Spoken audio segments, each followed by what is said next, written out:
ভারপ্রাপ্ত সভাপতি জনাব শামসুল আলম মামা কথা বলার জন্য বিসমিল্লাহির রহমানির রহিম।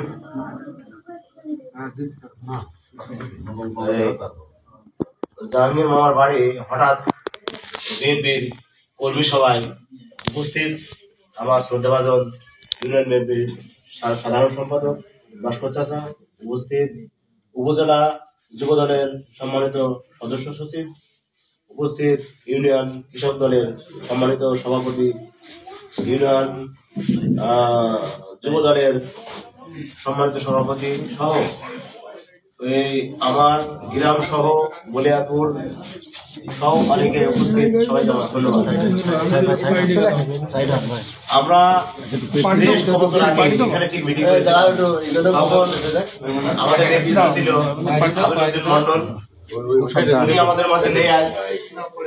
সামনে আপনার মাগফিরাত কামনা করছি, আল্লাহ জান্নাতবাসী করেন।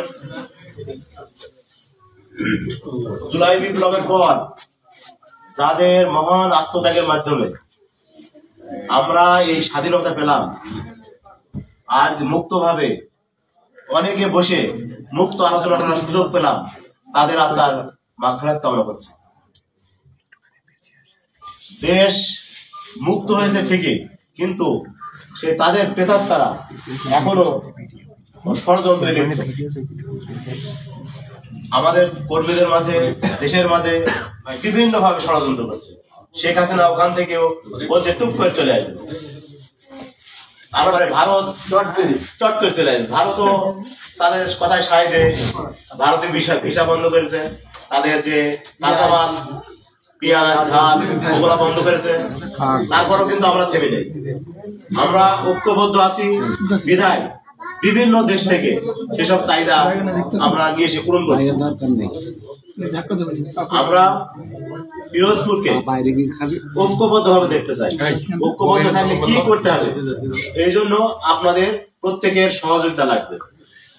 আমাদের হয়তো চলার পথে ভুল ভ্রান্তি থাকতে পারে, সেই ভুল আমাদের দলের না, আমাদের ব্যক্তিগত ভুল থাকলে আপনারা যারা আছেন তারা বলবেন যে এটা ভুল হচ্ছে, এটা এইভাবে চলবে, এইভাবে চালাতে হবে, এটা আপনাদের বলতে হবে, না বললে হবে না। ছোটখাটো ভুল ভ্রান্তি আছে, ভবিষ্যতে যাতে ভুল না হয় সেটাও আমরা দেখবো। আর দোষ এখন আমাদের একটা লক্ষ্য, আমাদের জাতীয় নির্বাচনে ধানের শীষকে জয় করতে হবে। আমরা যদি ধানের শীষকে জয় করে খালেদা জিয়াকে প্রধানমন্ত্রী করতে পারি, আমরা সব ইচ্ছা আমাদের পূরণ হবে। আর যদি নিজেদের মধ্যে দ্বিধা দ্বন্দ্বে রেখে চেয়ারম্যান মেম্বার নিয়ে ব্যস্ত থাকি, তাহলে হবে না। আমাদের লক্ষ্য ধানের শীষ, ধানের শীষকে জয় করবো। আগে ওইটা করে তারপরে পরে চিন্তা ভাবনা। এখন ছোটখাটো করে ভুল ভ্রান্তি সব কি করবো, আমাদের যদি কোনো ভুল ভ্রান্তি থাকে আপনারা বলবেন, আমরা সাধারণ গ্রহণ করে সেটা মেটানোর চেষ্টা করবো। আর সবার ভিতরে একটা ছাড় দেওয়ার মানসিকতা থাকতে হবে, যে সবাই রেগে যাবেন, ছাড় দিতে হবে। তারপরে আমাদের যারা ক্ষয়ক্ষতি করেছে সেটা আমরা পরে দেখবো। কারণ পিরোজপুর ইউনিয়নে আমার মতন মানে ক্ষতি বা আমার মতন নির্যাতিত কেউ নেই। আমি প্রতি বছরে 3 মাস জেল খেটেছি, আমার 20টা কেস, প্রতি মাসে 4 বার কোর্টে যাই, তার মাথা ঠান্ডা করে চলে। আপনাদের বাঁচানোর জন্য আমি আপ্রাণ চেষ্টা করি, আপনাদের পুলিশের আধারে বিভিন্ন ভাবে বিয়াজ করে আমি চেষ্টা করেছি। এখন আমাদের সুদিন এসছে, আমরা সেই সময় যেসব রাজনীতি করতাম একমাত্র আসাদ ভাই আছে আমার সাথে, আর বাদ বাকি প্রায় সঙ্গে সে আমাদের তখন নির্দেশনা দিত হাবিলুদ্দিন মন্ডল, যে এটা এইভাবে করে, খুব ঠান্ডা মাথার লোক, প্রকাশ্যে কিছু বলতেন না, ধরে মারো বললে আস্তে আস্তে এই করতে থাকে, কৌশল কর, কৌশল করে নিয়ে আসো, ছাড় দিয়ে কৌশলে নিয়ে আসতাম আমরা। ঠিক সেইভাবে আমরা আপনারা যারা সিনিয়র আছেন আমাদের যুক্তি পরামর্শ দেবেন। আমরা অল্প বয়সে কম, অনেক সিনিয়র লোক আছে, তারা বলবেন, এবং জুনিয়রদের মধ্যে থেকেও ভালো কিছু আশা করা যায়, তারাও বলবেন।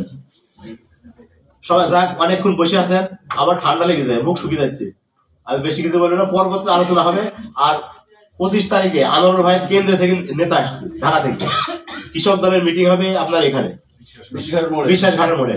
ওনার কৃষক দলের অফিসটা আমরা কোনো গ্রহণ করি, ওনার হবে কৃষক দলের অফিস। তারপর আমরা বসে চিন্তা ভাবনা করবো এটা কি করা যায়। বিএনপির অফিসটা যদি উদ্বোধন করতে চান, সেটা আমরা বসে সিদ্ধান্ত নেব। এই বলে আমি আমার বক্তব্য শেষ করি। বিএনপির অফিসে এটাই হবে, হেড অফিস। হ্যাঁ, এটাই হবে। হ্যাঁ।